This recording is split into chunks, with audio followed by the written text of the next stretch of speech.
Stranger, the voice echoed through the darkness of my living room at 3 a.m. My own voice, recorded on those talking buttons I'd bought for my dog. But I was in bed, and my dog was trying to tell me something that would change everything I thought I knew about the world around us. What's up, guys? Welcome back to the channel. Today we've got 5 stories that are going to absolutely destroy your ability to sleep tonight. These are real Reddit posts from real people sharing real experiences that defy explanation. I've ranked them from deeply unsettling all the way to absolutely soul-crushing, terrifying. And number 1, I almost didn't include this story.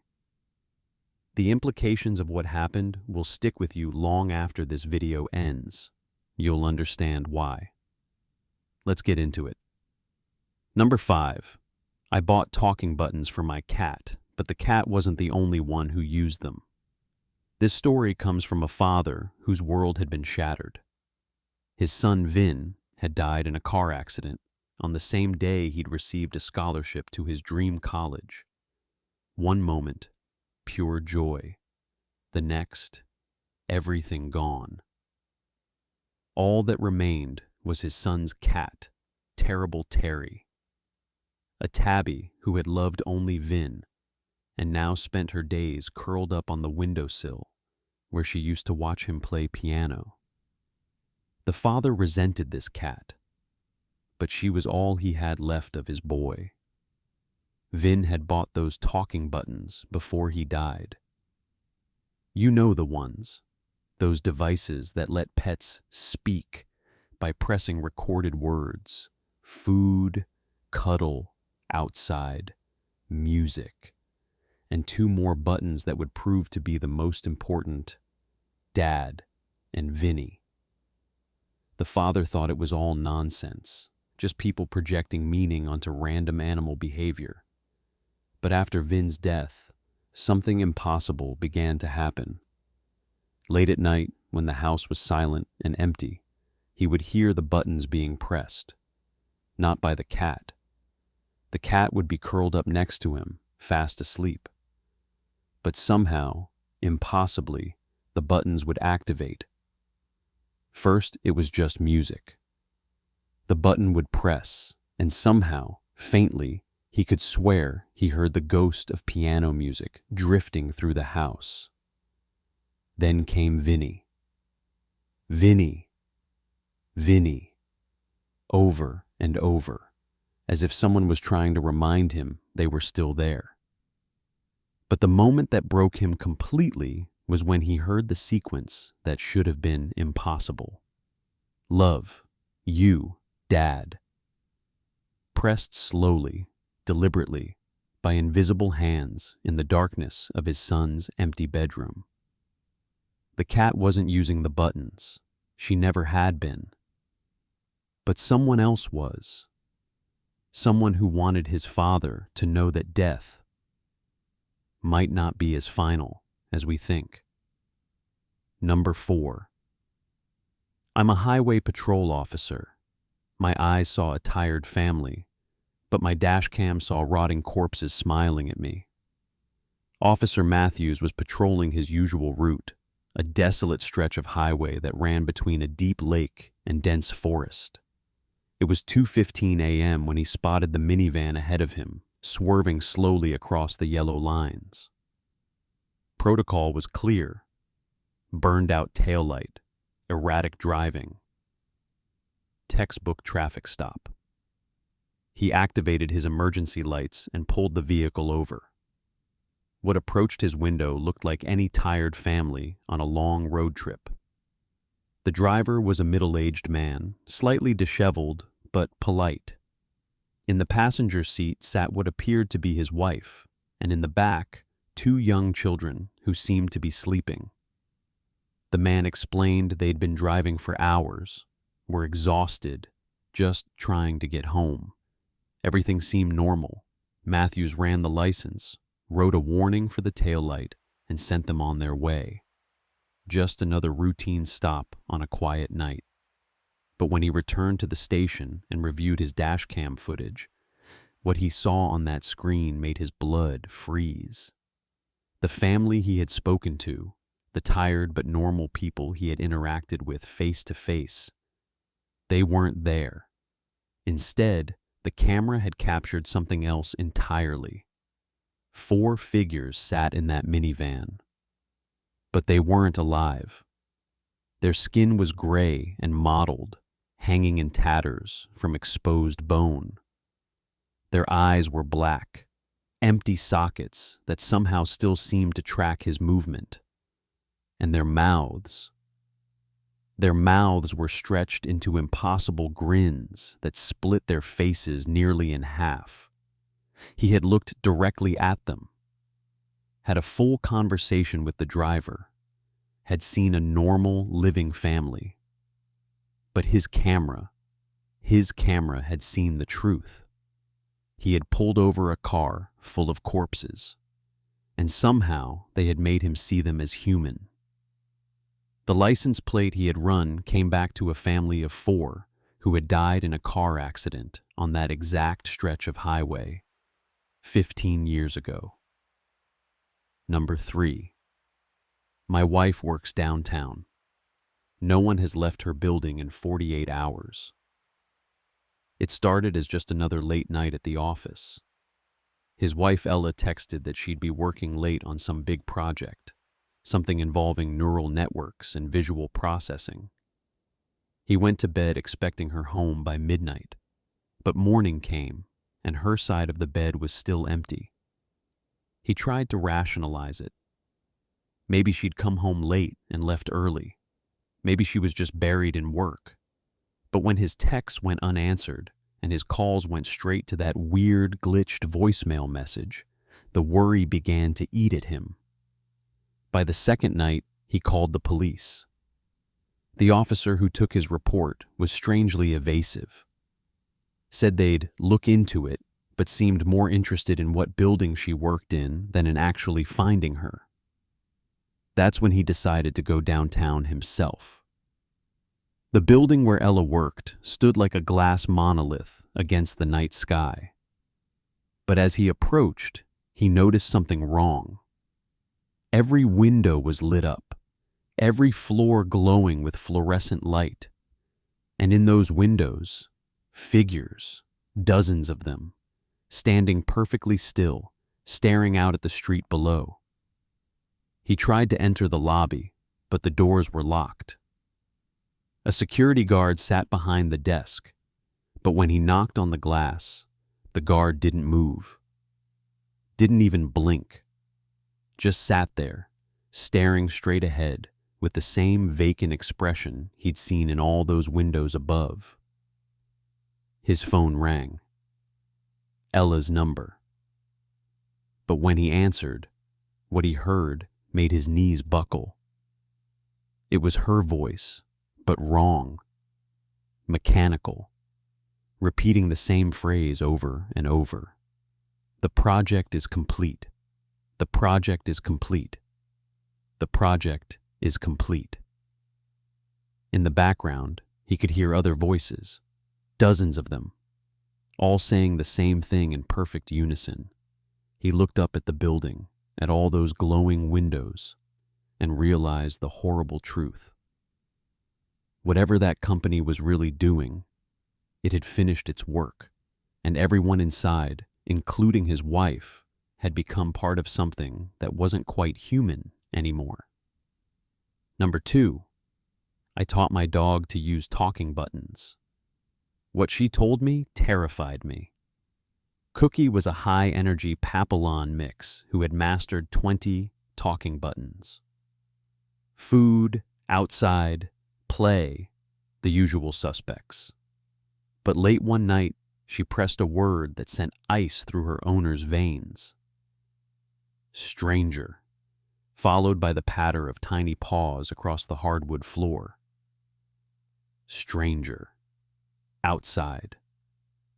She lay in bed, paralyzed with fear, listening to her dog investigate something that shouldn't have been there. For long minutes, silence. Then Cookie pressed food a few times and returned to bed, as if nothing had happened. In the morning, she convinced herself it was nothing. Dogs press buttons randomly all the time, right? There are countless stories online of pets giving their owners false alarms with these devices. But then Cookie started using the stranger button correctly.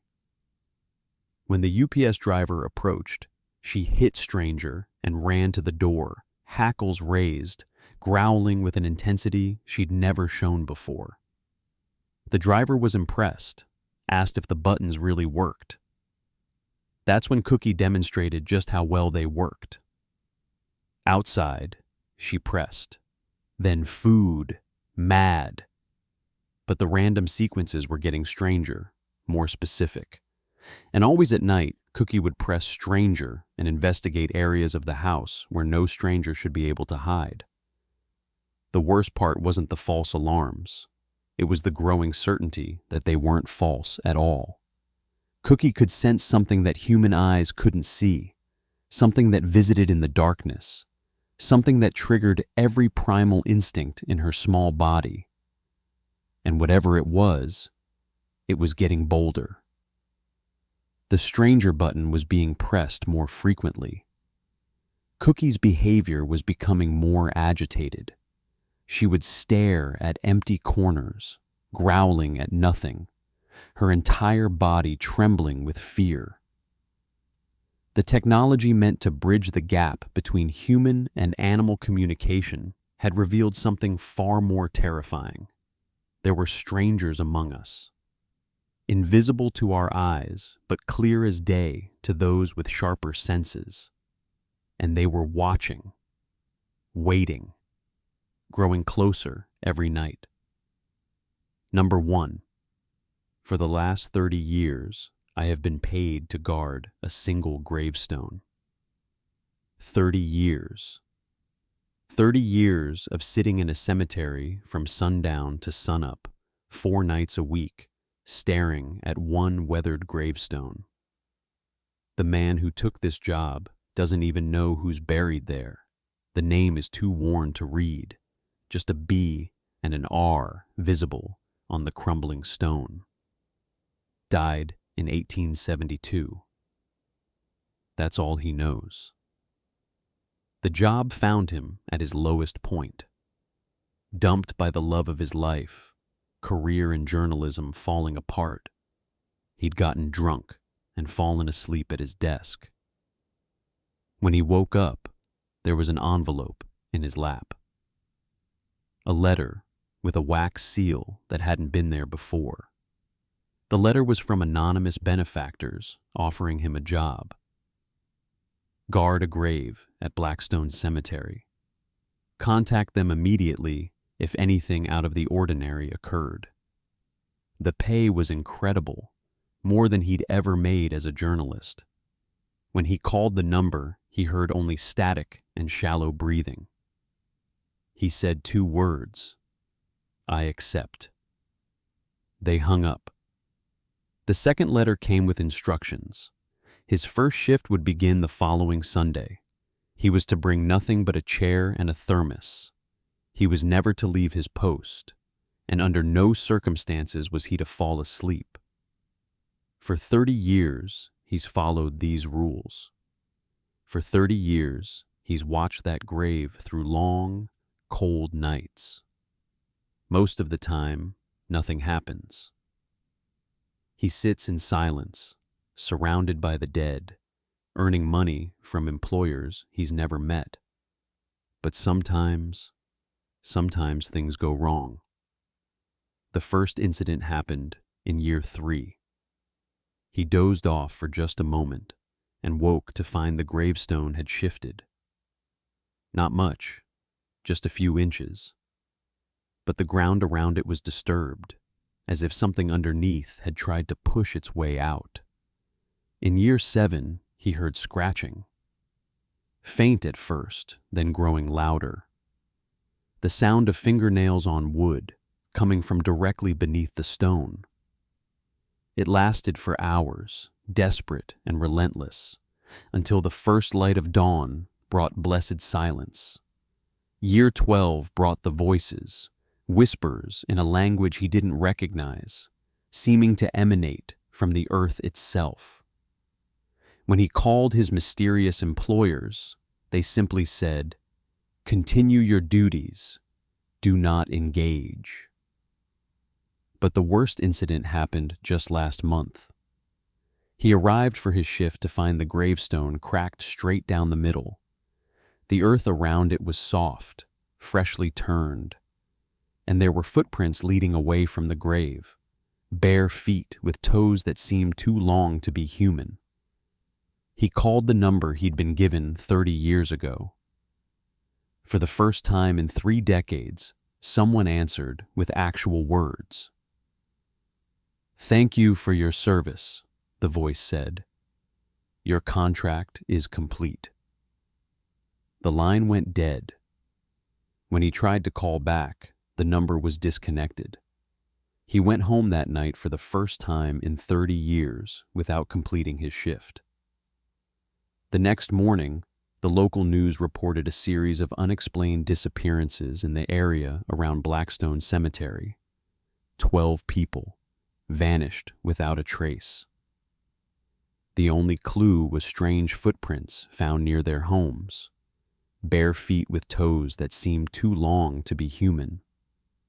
For 30 years, this man had been the only thing standing between the world and whatever was buried in that grave. His vigilance had kept something ancient and hungry contained. Now he sits in his living room, watching the news, counting the missing persons reports, wondering if those anonymous benefactors knew this day would come, wondering if they found someone else to take his place, wondering what will happen when they don't, because somewhere out there, in the darkness beyond Blackstone Cemetery, something that should have stayed buried is learning how to hunt. And after 150 years underground, it's very, very hungry. Those are our 5 stories about things that shouldn't exist. But maybe the most terrifying part is that they do exist. They're out there, in the spaces between what we know and what we fear. In the shadows cast by talking buttons and dashcam footage and abandoned buildings. In the graves we're paid to guard until we can't guard them anymore. Thanks for watching.